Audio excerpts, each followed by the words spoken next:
माइरं सिनि दालि साबोन बेखौ होनानै साख्रि आलाफोरा नोंथांमोननो दिनै होबाय बे दुखुनि समाव जोंनि खौरांनि गेजेरजों बे साख्रि आलाफोरखौ मा बुंहरगोन? गोजोननाय आरो हामलायनाय बिसोरखौ साबायखर होनाय जाबाय।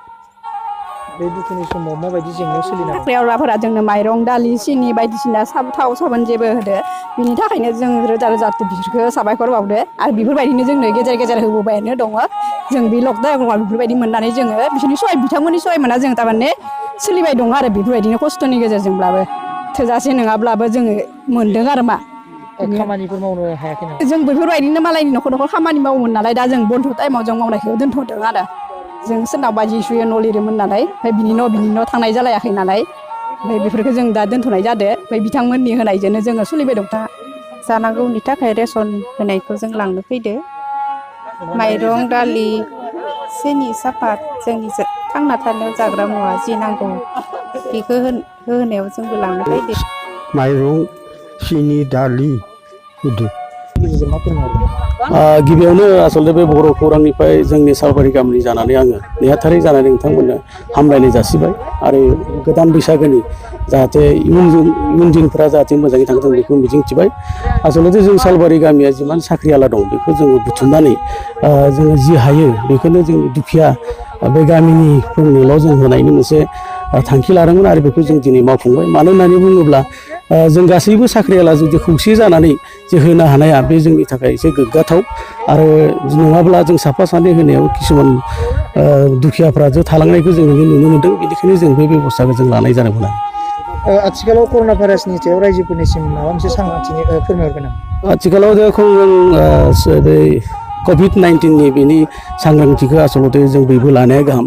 बिनि सांग्रांथिखौ जों गाव गावनो जुदि लायाब्ला बेखौ जोङो रावबो होबथानायनि मोनसे बेबस्था गैया। बेनिखायनो आरो जोंबो गामियाव बेबायदिनो जोङो न'खर न'खर थांनानैबाबो जों बे कभिड-19नि जे भाइरासनि जाहाथे जोंनि गामियाव हाबनो हाया बेनि थाखायबो जों रायजोआ जों एखे लोगोनो जों खामानि मावबोदों।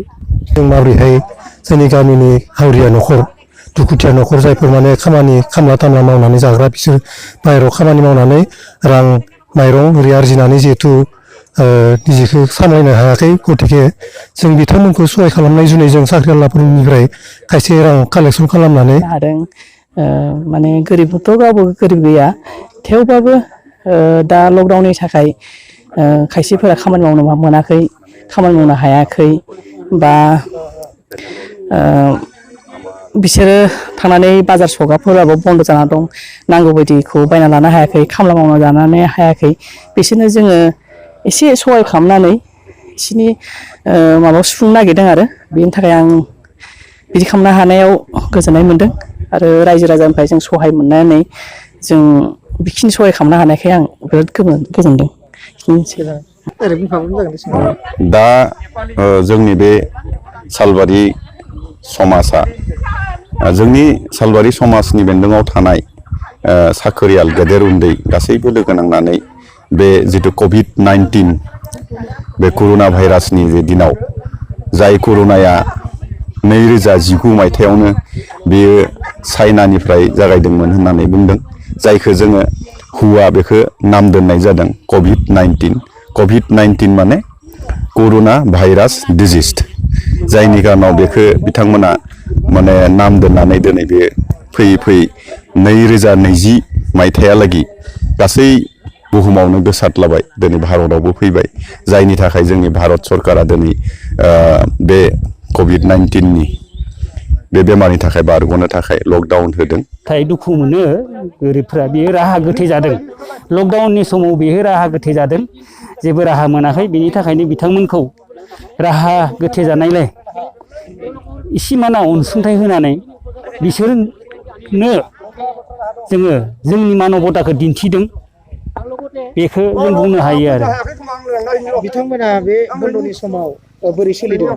बिथांमोना ओरैनो